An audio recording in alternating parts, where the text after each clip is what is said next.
எல்லாருக்கும் வணக்கம். இப்போ வந்து திருநெல்வேலியில் செவந்திப்பட்டின்னு ஒரு ஊரில் நம்மாழ்வார்னு ஒரு ட்ரஸ்டாம், இந்த ஜீவங்கள் காப்பகமா. அங்கே வந்து அந்த ஏரியாவில் பக்கத்தில் உள்ளவங்க 4 குட்டி கொண்டு கொடுத்துருக்காங்க.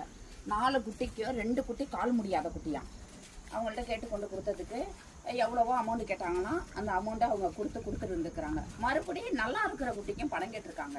இவங்கள்ட்ட வசதி இல்லைன்ட்டாங்க. அதனால உடனே அப்படி உள்ள நீங்கள் எதுக்கு எங்கள்கிட்ட கொடுத்தீங்கன்னு ஏதோ வாக்குவாதம் நடந்திருக்கு. இல்லைன்னா நீங்கள் கொண்டாந்து என்னிட்டே கொடுத்துருங்கன்னு இருக்காங்க. உன் இஷ்டத்துக்கு வாங்குவோம், உன் இஷ்டத்துக்குலாம் நாங்கள் கொடுக்க மாட்டோம்னு சொல்லிட்டாங்களாம். இப்போ மறுதடவை அதே தரப்பில் யாரோ போய் அந்த ட்ரெஸ்ஸுக்குள்ளே போய் பார்த்தப்போ குட்டி இருக்கான்னு பார்த்தப்போ குட்டிகளை காணுமா. அங்கே வீடியோவில் காட்டுறேன், எல்லாமே போடுறேன், எல்லாமே பார்த்துக்கங்க. எல்லாரும் வீடியோவும் அனுப்பியிருக்காங்க. உடனே இது அனிமல் டிபார்ட்மெண்ட் யாராக இருந்தாலும் இதை போய் பாதுகாப்பு கொடுங்க. அந்த குட்டிவெல்லாம் ரொம்ப பொடி சாக்கடையிலையும் சோறு இல்லாமையும் தண்ணி இல்லாமையும் பால் இல்லாமையும் கிடக்கான். ரொம்ப கஷ்டமாக இருக்குது. காசுக்கு மட்டும் இந்த மாதிரி வளர்க்காதீங்க. யாரும் தயவு செய்தும் காசுக்காக வளர்க்காதீங்க. உங்களை கையெடுத்து கும்பிடுறேன். காசு ஒரு பக்கம் இருக்கட்டும், பணம் ஒரு பக்கம் இருக்கட்டும், அது உயிரை மதிங்க. அது உயிரை ரொம்ப நம்மளுக்கு நம்ம வந்து எதுக்கு வந்தோம்? இந்த ஜீவனை பாதுகாக்க தானே நம்ம ஒரு எண்ணங்களை நல்ல உள்ளத்துல தானே இந்த ஜீவங்களை வளர்க்க வந்தோம்.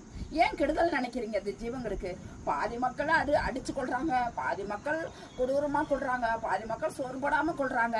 இப்ப நீங்க வளர்க்குறேங்கிற பேர்லயும் அதை கொள்றீங்களே, என்ன நியாயம், என்ன நீதி? ஒண்ணுமே இல்லையா இந்த ஜீவனுக்கு? காசா முக்கியம். இந்த உலகத்துல காசா முக்கியம். ஒரு காசு வாங்குங்க, ஹெல்ப் கேளுங்க, வாங்குங்க, அதை பராமரிங்க, அதுக்கு செய்யுங்க. அதுக்கு அது உடம்புக்கு என்ன வந்தாலும் பாருங்க, அதுக்கு உணவு கொடுங்க, அதுக்கு சாப்பாடு கொடுங்க. ஏங்கம்மா நாங்கெல்லாம் ஒரு வேளை சோறு கூட திங்க நேரம் இல்லாம இருக்கிறோமா?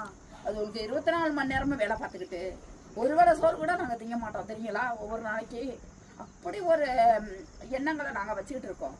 இப்படி போட்டு கொள்றாங்களே. ஆம்பளைங்க எதுக்குப்பா நீங்க வளர்க்கணும்னு ஆசைப்படுறீங்க? ட்ரஸ்ட்ன்னு எதுக்கு வச்சிருக்கிறீங்க?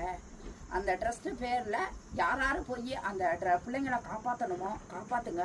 100கணக்கில் குட்டிவை கிடக்கும். எல்லா குட்டிகளும் புண்ணோடையும் சாப்பாடு இல்லாம அந்த சாப்பாடை பார்த்தாலே புழு அப்படியே நிற்கிது. அதான் நான் சொல்ல வேண்டியது. எல்லாமே வீடியோல போடுறேன், வீடியோ பார்த்துங்க. அவங்க அனுப்பியிருக்காங்க.